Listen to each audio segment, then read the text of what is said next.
caucus. And I know with Medicaid, it means life or death for mothers giving birth. We know that for many, many of our children, from the prenatal care to the post-birth care is incredibly important. But here we are right here where Republicans want to ram through not millions, but $4.5 trillion in tax cuts for billionaires and powerful corporations. You know, corporate greed kills. It is a disease in our country. It is obvious to me that they prefer to, again, put profits before people. And in order to pay for these tax breaks, later basically giving our money, they want to rip health care away from millions of our families. It is shameful. You know, I have colleagues throw it up and say, well, this budget proposal doesn't have the word Medicaid in it. Yeah, okay, we ain't stupid. We understand what nearly $1 trillion out of Energy and Commerce Committee really means. Stop lying to the American people. Some of you have over 50, even some is over 60% of folks that depend on Medicaid. So when we say fund care, not billionaires, we mean it. You know, I know nearly 80 million people around the country depend on Medicaid and CHIP for health services.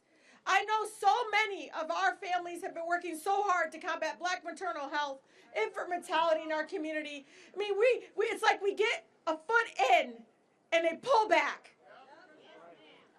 For those that rely on Medicaid, you all know it's not just a service or coverage. It is a difference between life and death.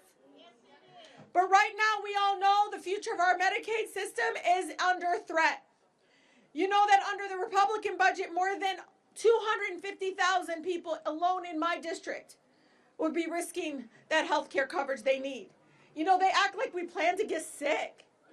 Really, they act like we're just sitting around here and we're like sponging up. What are you talking about? Who likes to go to the doctor? You know what I mean? Like, and we have sick care in our country, not health care. They don't have the courage to take on big pharma and the healthcare industry that literally feeds on profit and greed. But here we are, them treating us like we're just numbers. These folks are our neighbors, they're our friends, they're our families. Have you ever talked to a father that lost the mother of his children giving birth? Have you ever talked to a person that continues to say, even the Medicaid system now isn't even covering my prescription drugs? And they want to just take the bare minimum that they're even giving to my residents.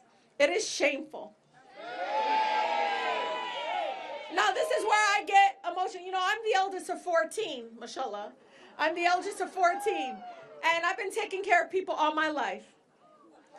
And when I think of the babies, the children, and it's unbelievable that we would literally sit here and think that giving this $4.5 trillion to these corporations while leaving our children out there, some of them, again, unhoused, so vulnerable. You know, they act like it's so easy to get health care in our country.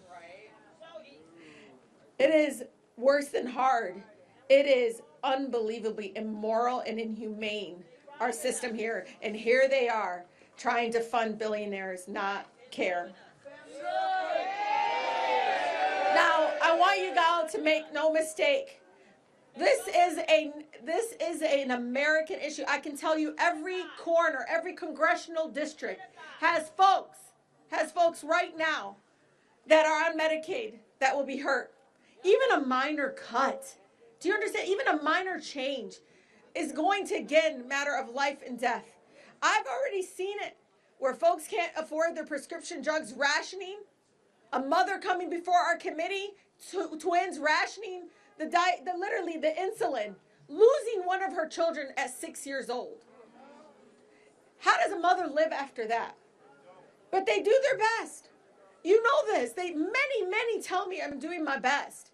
And here they are, again, choosing the billionaires and the corporations before the people that they're supposed to represent. We must continue to raise our voices. I remind people, you know, I come from the most beautiful, blackest city in the country, the city of Detroit. In every corner, I kid you not, every corner. If you feel down, come to my city. You'll leave wanting to just come up here with so much strength. Every corner of my district is a reminder of this. That institution, it doesn't move until you make us move. That's right. That White House, that president, you think they wake up, oh, you know what? The Civil Rights Act that's a really good idea. People marched. They demanded that change. You think the right to organize unions came from the White House or Congress?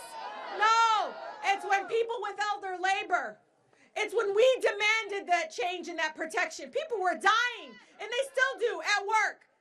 And they wanted human dignity. And it was the people that organized in the streets. We showed up with our bullhorns, with our voices, with our real lived experiences. And we held them accountable. We didn't disappear. We didn't shy down. We were unapologetically speaking truth to power. There's a reason that a lot of my colleagues don't want to have what do they call it? Town halls. Yeah, I know. And, thing is, they all have offices that can take meetings. They all have hospitals, clinics, centers. So many of them have seasoned residents in their community. They need to raise their voices and speak up about what this really will mean to their community. It is devastating that some people are thinking, you know what, just let it happen and see what happens. I said, no, I don't want anybody to die. So we're going to fight to save lives. We're going to fight against the corporations. We're going to fight against corporate greed. Because guess what? They are underestimating the people here. They are underestimating how much we love our communities and love our neighbors. Because hell, if they won't do it, we'll take care of the sick. We'll take care of our children. You know how? Because we're going to make that institution move. Because I want you to repeat after me. Fund care, not. Fund care, not. Fund care. Fund care. Let's go save some lives. Thank you so much.